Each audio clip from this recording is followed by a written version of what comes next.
Halo, assalamualaikum warahmatullahi wabarakatuh. Selamat datang kembali di channelnya Pekerja Migran Indonesia. Kawan-kawan semuanya, bagaimana? Halo, assalamualaikum warahmatullahi wabarakatuh. Selamat datang kembali di channelnya HR Official. Kawan-kawan semuanya, bagaimana kabarnya ini hari? Semoga kawan-kawan sehat selalu di perantauan, amin. Semoga kawan-kawan semuanya dijauhkan dari mara bahaya. Menikmati sore hari di pematang sawah emakku ini ya. Jadi kali ini kita bakal membahas sebuah kasus salah satu dari kawan kita. Semoga kasus ini bermanfaat buat kawan-kawan semuanya. Dan yuk mari kita belajar tentang apapun kasus yang terjadi sama kawan kita. Jadi lain kali kawan-kawan lebih berhati-hati ketika ada kasus sama, bagaimana sih cara menyelesaikannya. Udah nggak usah lama-lama, nggak usah basa-basi, menikmati sore hari. Untuk kawan-kawan semuanya, menemani menjelang tidur kawan-kawan semuanya, channel ini hadir untuk membahas sebuah kasus. Ini adalah pembahasannya. Oke, panggil aja namanya Mbak C, umur 44 tahun. Beliau ini menyerahkan diri kepada imigrasi Hong Kong karena kasusnya dia sendiri. Artinya ketika dia gagal, kemudian dia menyerah, akhirnya dia menyerahkan diri ke imigrasi. Nah, kasusnya ini adalah dia diputus kontrak, tetapi dia ini masih tetap bertahan di negara Hong Kong. Yang akhirnya mbaknya ini tentu kena kasus yang namanya adalah pelanggaran izin visa tinggal yang melebihi dari ketentuan imigrasi negara Hong Kong. Mbak C ini sebenarnya terputus kontraknya, diinterminate oleh majikannya sekitaran bulan Juli 2023. Ketika diputus kontrak ini karena ada beberapa sebab. Jadi terputus kontrak, pengen kerja di negara Hong Kong, tidak mau pulang, dan kebutuhan keluarga kan kawan. Karena adanya alasan-alasan itulah dia memiliki waktu yang harusnya 14 hari. Kan aturan di negara Hong Kong, Anda terputus kontrak, Anda memutuskan kontrak, tetap aja kan hanya diperbolehkan tinggal atau visa tinggal Anda ini 14 hari. Ketika melebihi visa tinggal 14 hari, Anda bisa dikatakan OS atau overstay di negara Hong Kong. Anda bisa dituntut, Anda bisa dipenjara ketika melebihi batas izin tinggal. Nah, Mbak C ini mencari majikan 14 hari itu tidak dapat kan kawan. Ketika dia tidak dapat, dia itu meneruskan cari majikan itu sampai 2,5 bulan. Jadi ketika dia 2,5 bulan juga tidak mendapatkan majikan, di dalam keputusasaan mbaknya ini menyerahkan diri kepada imigrasi Hong Kong. Ketika menyerahkan diri kepada imigrasi Hong Kong, secara otomatis mbaknya ini dipenjara kan kawan.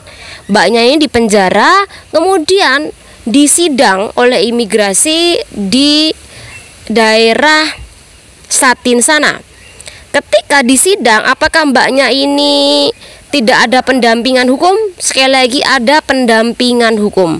Dan ketika melakukan persidangan, mbaknya ini jujur. Kenapa? Alasannya dia masih tetap tinggal di negara Hong Kong untuk mencari majikan. Dan ketika tidak mendapat, maka dia menyerahkan diri kepada imigrasi. Dan atas keterus-terangan dia dan atas bantuan dari pengacara dia, mbaknya ini tidak dipenjara.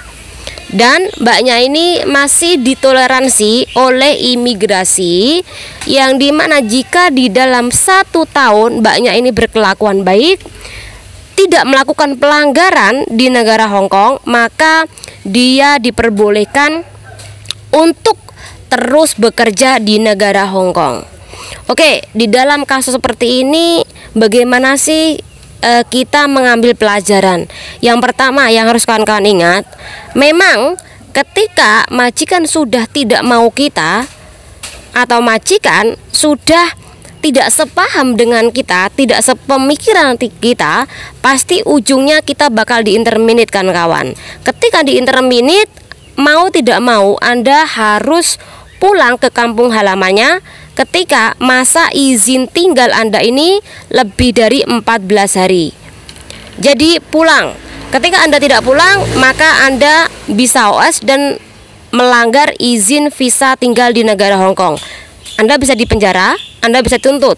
Seperti itu kan. Bahkan Anda nanti juga bakal di blacklist ketika Anda parah banget. Ini yang pertama. Jadi ingat 14 hari masa pemusnahan kontrak kerja visa tinggal Anda itu berlaku. Kemudian yang kedua, ketika Anda ini menyerahkan diri, alasan apa sih yang membuat Anda tetap tinggal di negara Hong Kong? Ini yang bisa nanti dipertimbangkan oleh imigrasi. Kemudian yang kedua, yang terpenting ketika Anda ini kena sidang, usahakan KJRI Hong Kong ini mempersiapkan pengacara untuk Anda. Jadi benar apa enggaknya Anda harus ada pendampingan hukum. Ketika sudah ada pendampingan hukum, maka kasus Anda ini kuat kawan-kawan. Anda bakal dipertimbangkan oleh imigrasi. Seperti Mbak C tadi, dipertimbangkan imigrasi, masih ditoleransi, tidak dipenjara, dan masih diberikan waktu 1 tahun. Jika berkelakuan baik, dia boleh meneruskan bekerja lagi ke negara Hong Kong. Intinya, ketika dia sudah dapat majikan, tinggal nunggu visa di kampung halamannya. Jadi sekali lagi, dengan adanya kasus seperti ini, kita belajar bahwa penting sekali yang namanya pengetahuan, dan penting sekali yang namanya kasus Anda dihandle oleh orang yang benar-benar bisa. Karena sekali lagi imigrasi itu bakal melihat beberapa poin. Poin pertama, kebenaran Anda, kejujuran Anda, dan juga pengacara yang membela Anda. Nah, kawan-kawan, silakan menikmati senja sebentar di salah satu sawah ibuku. Nah, semoga dengan ini mampu membuat kawan-kawan itu mengurangi beban rindu ke kampung halaman. Nah, ini adalah sawah ibuku. Nah, yang pertama dulu ya ini. Ini rumahnya kakakku yang kedua. Dia ini adalah mantan pekerja migran Taiwan, kan kawan. Rumahnya besar banget. Rumahnya bagus daripada rumahku, kawan-kawan. Mobilnya 1.